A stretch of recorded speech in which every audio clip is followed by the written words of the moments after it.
Rags to riches twist, the man kicked out of a high-end gala and the secret that shook a corporate empire. When I placed my worn-out plastic bag on the silk-covered banquet table, the hall fell silent before mocking laughter hit me like a slap. Little did they know, in 10 minutes, the very people insulting me would be on their knees, desperately trying to piece together the scraps of paper from that bag. Part 1.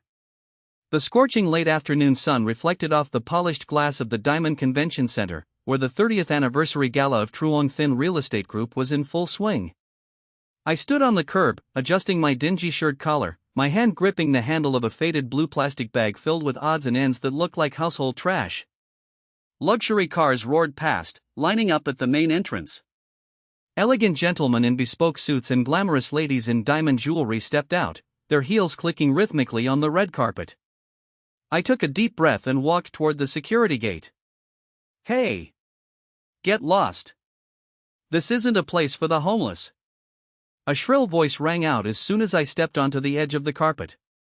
It was a young security guard, his face twisted in arrogance, clutching a taser as if I were a dangerous biohazard. I stopped and forced the most polite smile I could muster, my voice steady. I have an invitation. I'm here to see Mr. Lamb. The guard looked me up and down, his eyes lingering on my dust-covered canvas shoes and the cheap bag in my hand. He sneered, an invitation? Which Mr. Lamb? Chairman Lamb? Look, pal, pick a better place to daydream. With that look, if you're meeting the chairman, then I'm a billionaire. Get out before I call the garbage truck. I wasn't angry, the truth was, I had grown accustomed to these looks over the past 10 years. I slowly pulled a bronze-colored invitation from my pocket. The corners were slightly frayed, but the wax seal of the Truong Thin Group was still intact. The guard hesitated, snatching the card and examining it under the lobby lights as if searching for a forgery. Just then, a black Mercedes Maybach pulled up. A man in his early 30s stepped out, looking dapper in a navy tuxedo, accompanied by a beautiful young woman with her chin tilted up in sheer arrogance. That was Man, the only son of the Southern Branch CEO, and the man I used to call cousin many years ago. Man squinted at me, taking a few seconds to recognize my face under the scruffy beard. Oh? Isn't this the genius Min? Man exclaimed, his tone dripping with mockery while feigning surprise. He stepped closer, the overpowering scent of expensive cologne hitting me. He turned to the guard and laughed, "Hey, don't kick him out. This is my cousin, the one the whole family expected to bring glory to our ancestors. How did you end up like this, Min? Are you actually picking scrap for a living now?" The girl with Man covered her nose, stepping back as if the scent of poverty might cling to her designer dress. "Man, do you really know someone like this? It's disgusting, it ruins the whole vibe of the party." I looked Man straight in the eye, my voice level. "Grandfather told me to meet Mr. Lamb to discuss the old land back home. This is important." Man laughed hysterically, patting my shoulder with a fake air of superiority. "The old land? You're still dreaming about that graveyard? Truong Thin is a multi-billion-dollar empire now. Grandfather must be senile to send you here with that invitation. Fine, for old time's sake, I'll let you in.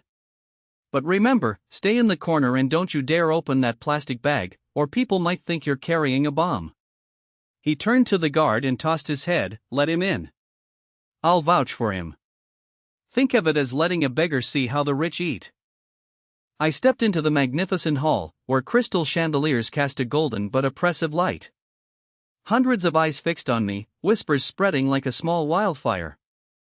I chose a table in the furthest corner and set the plastic bag on the floor.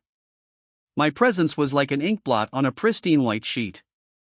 The people at my table immediately stood up and moved away, their faces twisted in disgust. A young waiter approached, looking at me with pity. He started to say something but hesitated. I smiled at him. "Just a glass of plain water, please." "Thank you."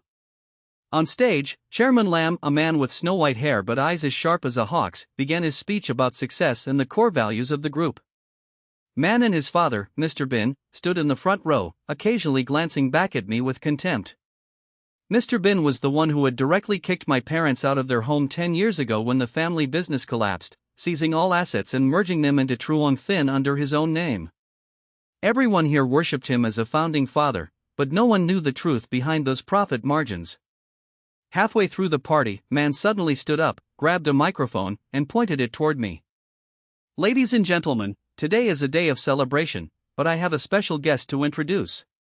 He was once at the top of the dean's list in real estate 10 years ago. Mr. Min here is currently carrying a secret treasure in that plastic bag." The hall erupted in laughter. Man walked down, approached my table, snatched the bag, and dumped its contents onto the banquet table.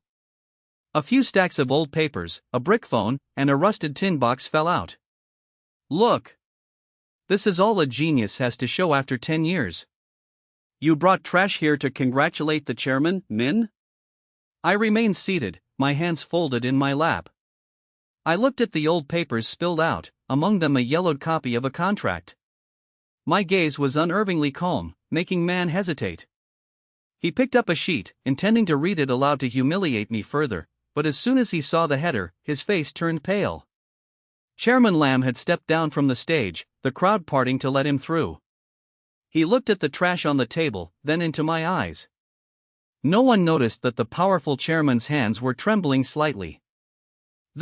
Where did you get this?" Mr. Lamb asked, his voice hoarse. Man quickly interjected, "Chairman, he's just a madman bringing trash in here. I'll have security throw him out immediately."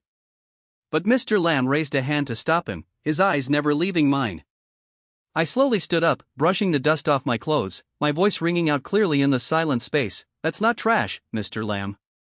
That is the price of the truth you forgot 10 years ago. And today, I didn't come here to beg. I came to take back what belongs to my father." The atmosphere in the hall suddenly became suffocating. Man tried to snatch the paper from Mr. Lamb's hand but was pushed back so hard he nearly fell. The guests began to look at one another, curiosity replacing their initial disdain. They didn't know that behind this ragged appearance was a plan a decade in the making, and the man standing before them was not just a discarded failure of a family line. Part 2. The vast hall, spanning thousands of square meters, suddenly became deathly silent, so quiet that the sound of a silver fork hitting the marble floor rang out like a gunshot. Mr. Lamb held the yellowed paper with trembling hands, his eyes scanning the typewritten lines from decades ago. The chairman's face, usually a mask of stoic authority, turned ashen. The wrinkles at the corners of his eyes twitched uncontrollably. Man noticed his father, Mr. Bin, approaching, sweat beads forming on the forehead of the man notorious as the old fox of the real estate world. This can't be real," Man screamed, breaking the heavy silence. He tried to snatch the paper from Mr. Lamb's hand, but the old man swatted him away. "Shut up!" Mr. Lamb roared, his voice hoarse but filled with a commanding power that froze man in his tracks. Mr. Lamb turned to look at me, his eyes a complex swirl of shock, regret, and a hint of fear. "Min, are you really Tan's son? Are you truly that child from all those years ago?" I neither nodded nor shook my head.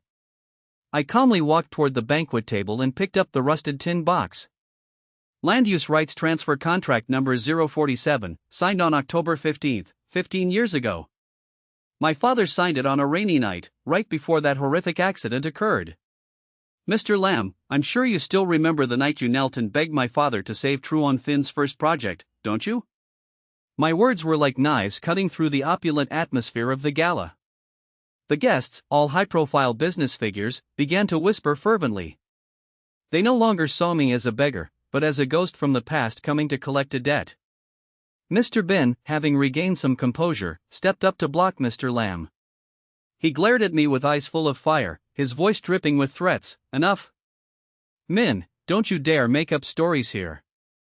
Your father was a gambling addict who squandered the family fortune and ran away, leaving me to shoulder a mountain of debt.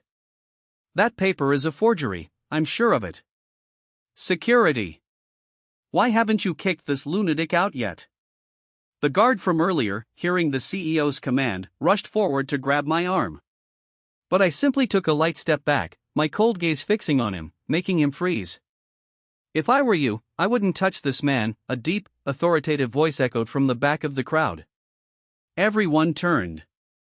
It was Lawyer Fan, the head of the most prestigious law firm in the city and the supreme legal advisor to the Truong Thin Group.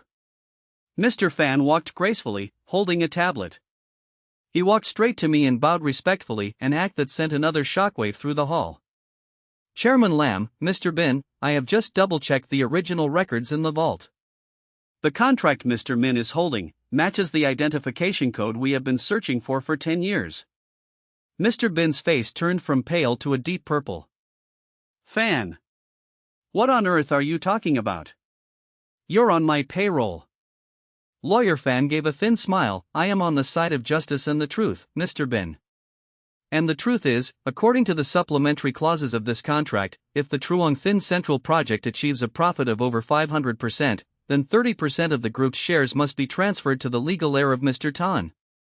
And as far as I know, the profit from that project is currently 10 times that figure. The whispering had now turned into gasps of disbelief. 30% of Truong Thin? That was a staggering figure, enough to completely flip the board of directors. Man, standing nearby, was shaking so hard the microphone in his hand fell to the floor with a deafening screech. No way. He's just a peasant. He lives in the slums. Man muttered, his eyes glazed as he stared at the papers on the table. I slowly opened the rusted tin box. Inside were no jewels or gold, but a broken old watch that had stopped ticking and a handwritten letter. I picked up the letter and looked at Mr. Bin. Uncle Bin, you said my father gambled and ran away? Then how do you explain that with his final breath, he begged me to hide my identity, to live as an outcast until I was mature enough to face your greed? You seized my family home, causing my mother to die in poverty from illness, all for this piece of land, wasn't it? The people around began to look at Mr. Bin with disgust. The very people who had been mocking me moments ago were now surreptitiously filming and taking photos with their phones. The biggest scandal in the group's history was exploding right on its anniversary. Mr. Lamb suddenly began to cough violently, gripping the edge of the table, looking at me with a pleading expression. Min, can we go to a private room to talk? There are many misunderstandings. I gave a cold laugh, one devoid of any warmth. Misunderstandings? For 10 years, I've lived on construction sites, doing the hardest labor, eating the leftovers of others to wait for this day. Mr. Lamb, you aren't the most evil person in this story, but your silence 10 years ago made you an accomplice. I didn't come here today to negotiate behind closed doors. I turned to Lawyer Fan. Mr. Fan, did you bring the documents I requested? Lawyer Fan nodded, opening his tablet to display an electronic legal document. Ladies and gentlemen, I would like to announce that Mr. Min here doesn't just own 30% of the shares by will. Over the past 6 months, through shell companies, he has quietly bought up an additional 22% of shares from minor shareholders frustrated with Mr. Bin's mismanagement. That means... Mr. Fan paused for dramatic effect. Currently, Mr. Min holds 52% of the Truong Thin Group. He is the true owner of this building, this gala, and the very seat Mr. Bin occupies. The hall exploded in chaos. Man collapsed to the floor, his face drained of color. Mr. Bin leaned heavily against the wall, his eyes wide in disbelief.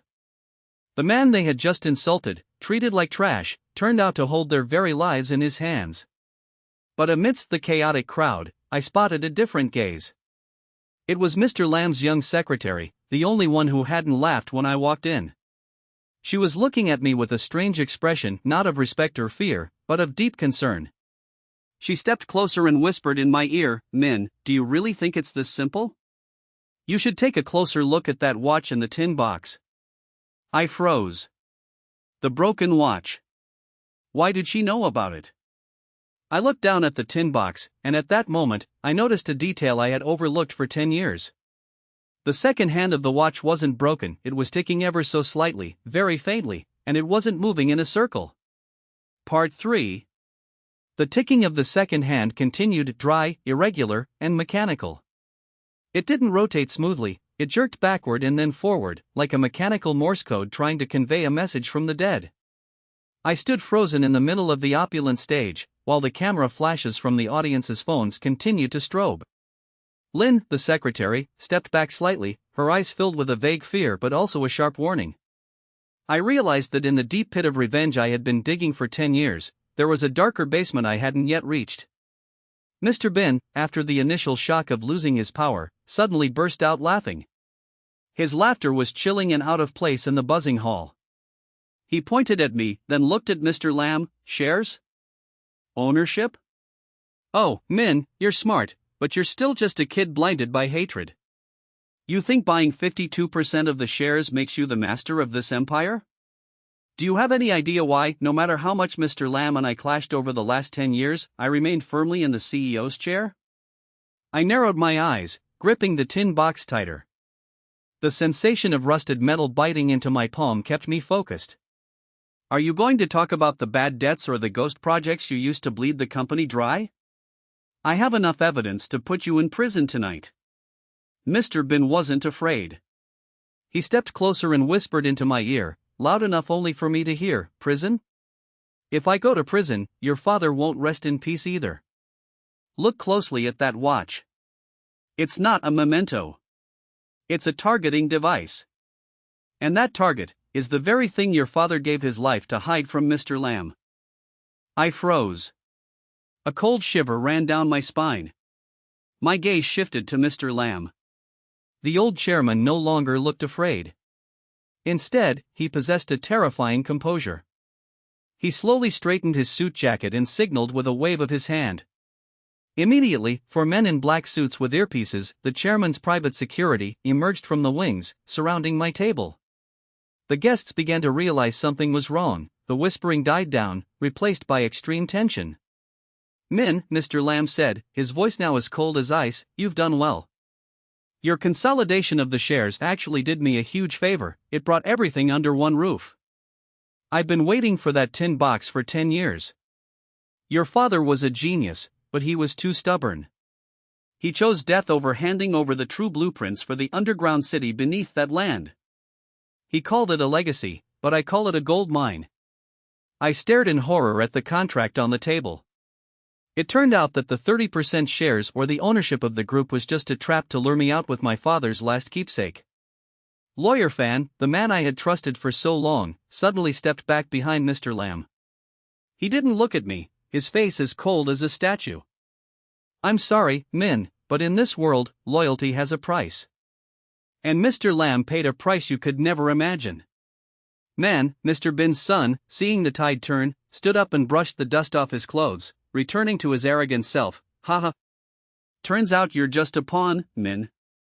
Give us the box, and I'll ask my father to give you a way out back to the gutter to pick trash." He lunged forward to grab the box from my hand. But at that exact moment, the watch inside the box made a sharp click. The second hand stopped dead at 12. Lynn, the secretary, screamed, "Get down!" A small but deafening explosion went off, not from the box, but from the chandelier system high above. The entire hall was plunged into pitch-black darkness. Screams of panic erupted from the guests. In the darkness, I felt a small but incredibly firm hand grab my wrist and pull me away. "Move. If you let them get that box, the whole city will be in danger, not just this group." Lynn's voice hissed right into my ear. We ran through overturned banquet tables, the clicking of security boots following close behind. I didn't understand what was happening. How could a piece of land in the countryside and an underground city blueprint endanger the entire city? And who was Lynn? Why was she helping me? We escaped through a back door meant for service staff, running into the narrow alley behind the convention center. Mr. Bin's black Mercedes was already waiting at the end of the alley, its headlights sweeping over us like the eyes of a predator. "Get in!" Lynn shouted as an old pickup truck swerved in from the opposite direction. I had no choice but to jump in just as the first bullet struck the metal of the truck bed behind us. Sitting in the cramped cabin, my breathing was still erratic. I looked at Lynn, who was driving with the skill of a professional racer. "Who are you? How do you know about the watch?" Lynn didn't take her eyes off the road, her voice tightening. "I'm the daughter of the chief architect who disappeared with your father 10 years ago. Your father wasn't the only one they destroyed. That box doesn't contain contracts or shares. It contains the code to activate a system they call Project Hell. And Min, you just brought the key to the devil." I looked down at the tin box. Under the dim streetlights flickering into the car, I saw a small line of text laser etched under the lid, something I had never seen in 10 years because it only appeared when exposed to the heat of my palm. Karma is not revenge, it is protection. My heart pounded. I thought I was the hunter, but I was just the bloodhound. And the most terrifying thing was that the 52% stake I held was now my death warrant, because by law, the owner of the group is legally responsible for all its activities, including the madness hidden deep beneath the earth. Part 4. The old pickup truck sped through the night, crossing the flickering lamplit streets of the outskirts. Lynn drove with terrifying focus, occasionally checking the rearview mirror to ensure the pursuers from the Truong Thin group had been shaken off. I sat beside her, still clutching the tin box, feeling as though I were holding a block of explosives that could blow my life apart once again. What is Project Hell? I broke the silence, my voice still trembling from the aftershocks of the gala. Lynn didn't answer immediately. She swerved sharply onto a rugged dirt road leading deep into an abandoned industrial zone. When the truck finally stopped behind a dilapidated mechanical workshop, she cut the engine and turned to me. Her gaze was no longer that of a cold secretary, but of someone exhausted by carrying a secret too heavy for her shoulders. 10 years ago, your father and mine weren't just partners, they were visionaries who wanted to change the face of urban life. They designed a massive underground waste management and energy supply system beneath your family's land. But Mr. Lam and Mr. Bin saw something else. They realized that location sat right atop a vital underground water vein for the city and a massive natural gas pocket. Project Hell is actually a plan to extract resources regardless of environmental consequences, a squeeze and discard scheme that, if activated, would create sinkholes swallowing entire residential areas in exchange for billions of dollars in gas profits. I was stunned, pieces of the past began to fall into place. So that's why my father hid the blueprints? And this watch? Lynn nodded, reaching out to take the box from me. This watch is a mechanical decoder. It doesn't run on time, it runs on atmospheric and geological pressure. Your father calibrated it so that only when it's at the exact center of the project site would it display the final code. Mr. Lam needed you, or rather, needed this box, to appear at the gala so he could use sensors to confirm its existence. But I hold 52% of the shares. I hissed. I can order this entire project to stop. Lynn gave a bitter smile. You still don't get it, do you? Mr. Bin set a trap for you. All those loans you took to buy shares over the last 6 months, where did you think that money came from? I froze. She was right. A mysterious foreign investment fund had approached and supported me with incredibly low interest rates. It was Mr. Lam's fund, I whispered, a sense of total collapse washing over me. Exactly. According to corporate law and the supplementary clauses lawyer fans secretly slipped in, by gaining absolute control, you also simultaneously signed off on Project Hell as a pre-existing board resolution. If the project fails, you go to jail. If it succeeds, Mr. Lam will recover the debt by seizing those very shares and throwing you back onto the street. You aren't the chairman, you're a sacrificial lamb who's been fattened up for 10 years. I slammed my fist against the dashboard. The confidence of a man who thought he was a mathematical genius, who had calculated every move for revenge, vanished like soap bubbles. I had been so focused on humiliating Mr. Bin and Man that I forgot that in a game of old foxes, the one who reveals themselves first is always the loser. Just then, my phone vibrated. An unknown number. I answered, and on the other end was the raspy laugh of Mr. Bin. How does it feel, my poor nephew? How does it feel to sit on the throne? I assume Lynn has told you about the pit you're standing in? I'm giving you one last chance. Bring that box to the old construction site in Nabi before midnight. Otherwise, a dossier proving you embezzled corporate funds to buy shares will be sent to the police. You'll rot in prison before you even get to see your father's project collapse. You think I'd believe you? I gritted my teeth. You have no choice. Oh, and I almost forgot, that girl Lynn, you think she's helping you out of the goodness of her heart? Ask her why she knows more about that watch than you do. Mr. Bin hung up, leaving a heavy, suspicious silence behind. I turned to look at Lynn, her eyes avoided mine. What else are you hiding from me? Lynn stayed silent for a long time, then pulled up her sleeve. On her wrist was a long scar, the remnant of a car accident. My father didn't disappear, Min. He's being held captive by Mr. Lamb to operate that underground system. I approached you because I needed this box to save him. But I swear, I never wanted you to die. The dire situation forced me to make a quick decision. On one side was the truth about my father's death and the safety of the city, on the other was a legal trap that could end my life in a dark cell. The karma I had always believed in turned out to be not a straight line, but a cruel spiral.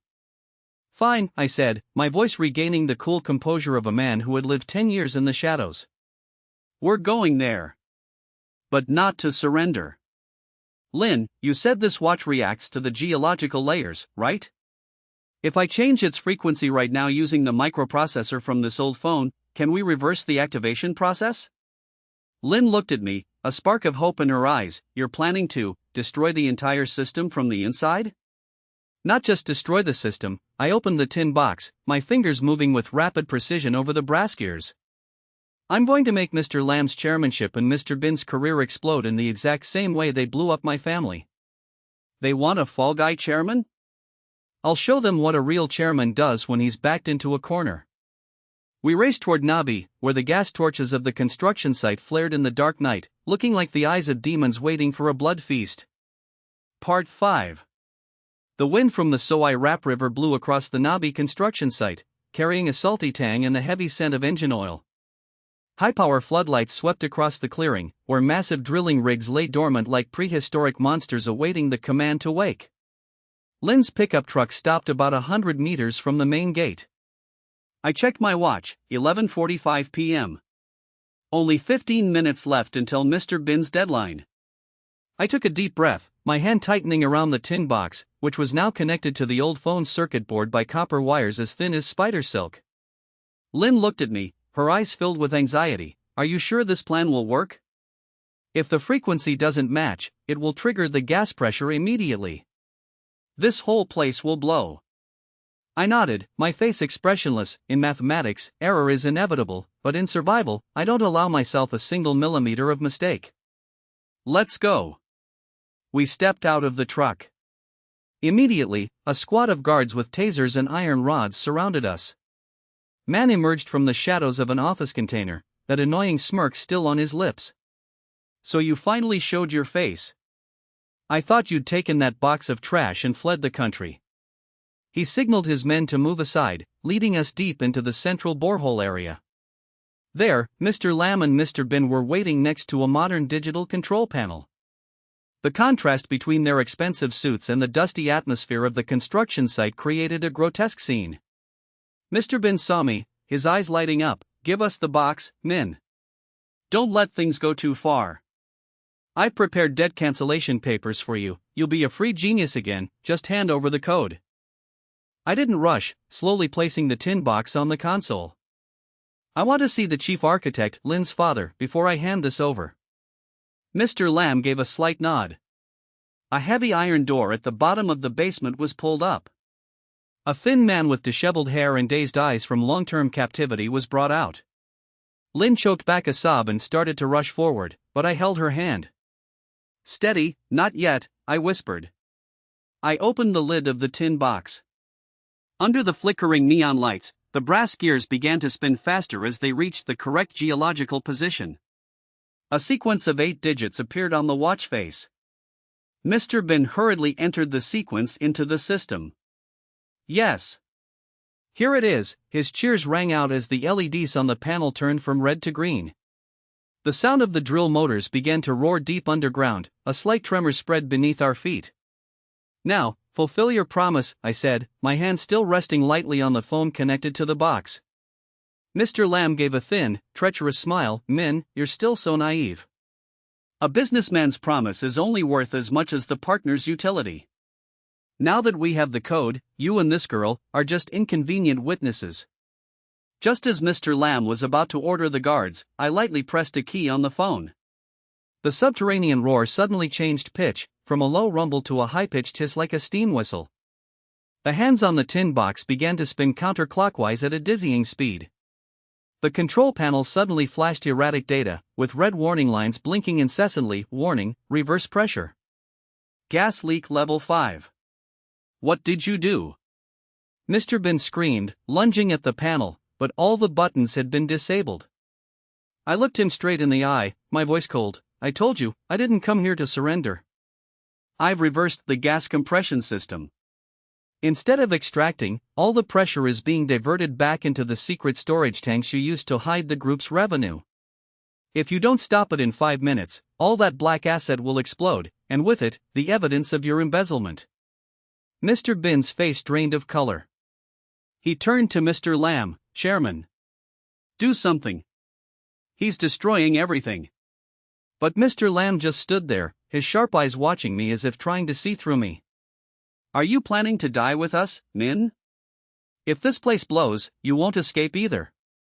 I've been living as a dead man for 10 years, Mr. Lamb. I smiled, a smile that made even a veteran like him shudder.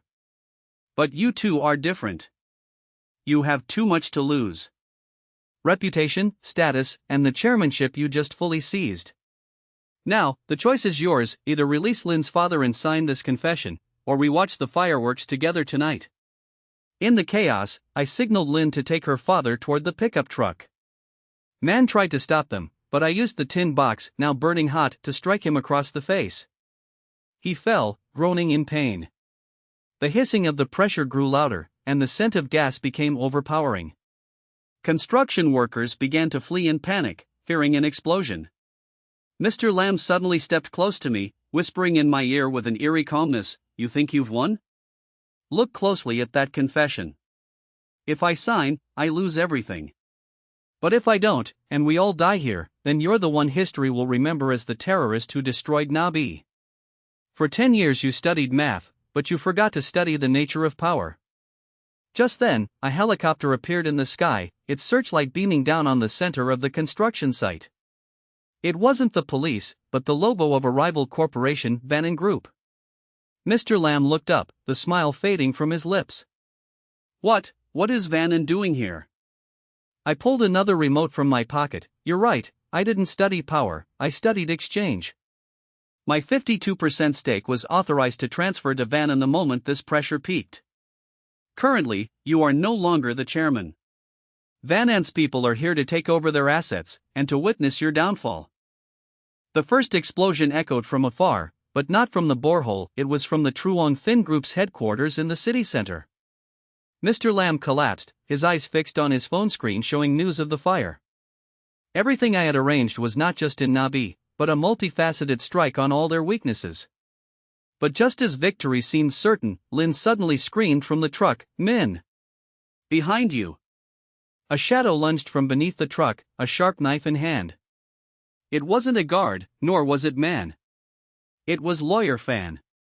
His face was distorted with rage. "You ruined my plan. All those shares were supposed to be mine." Part 6. Lawyer Fan's blade flashed under the floodlights, aimed directly at my ribs. In that life-or-death split second, 10 years of surviving on harsh construction sites kicked in. I spun away, using the burning hot tin box to parry the strike. A harsh metallic clang echoed through the night. The blade slid off, leaving a long gash on my forearm, blood starting to soak through my ragged shirt. "Fan! Have you lost your mind?" Mr. Lamb gasped, his voice trembling. The old chairman seemed unable to believe that his most trusted partner, the man who had just betrayed me to join him, was now acting like a cornered beast. Lawyer Fan laughed manically, his usually professional face twisted with greed. "Lost my mind? I've played the shadow for you for 20 years. I was the one who cleaned up every legal mess for this filthy empire. I orchestrated Min's father's accident. I set up the shell companies for Bin to drain the accounts. All of it was to wait for the day you all destroyed each other, so I could stand atop the ruins. As it turned out, the person behind the foreign investment fund that helped me buy the shares wasn't Mr. Lamb. It was Fan. He had played an open hand against everyone. He wanted to use me to topple Mr. Lamb, then use hidden clauses to send me to prison, legally seizing the entire legacy. But he hadn't expected me to be one step ahead by partnering with Van & Group, Truong Thin's arch-rival. Too bad for you, Mr. Fan, I said, enduring the pain as I stood up, the tin box still firmly in my hand. Mathematics never lies, only humans do. You're great at calculating money, but you forgot one variable, the compassion of those you've trampled upon. Just then, the wail of police sirens echoed from the main gate. Red and blue lights spun, cutting through the darkness. Lynn had called the authorities the moment we arrived. Economic and tactical police units swarmed in, surrounding the borehole area. Man and Mr. Bin tried to flee toward the river but were immediately neutralized by the officers. Mr. Lamb stood frozen, watching his life's work turn to ash. Fan, however, had lost his sanity, lunging at me once more with his knife. "I'll die with you." A gunshot rang out. A bullet struck Fan's leg, sending him crashing into the dusty ground.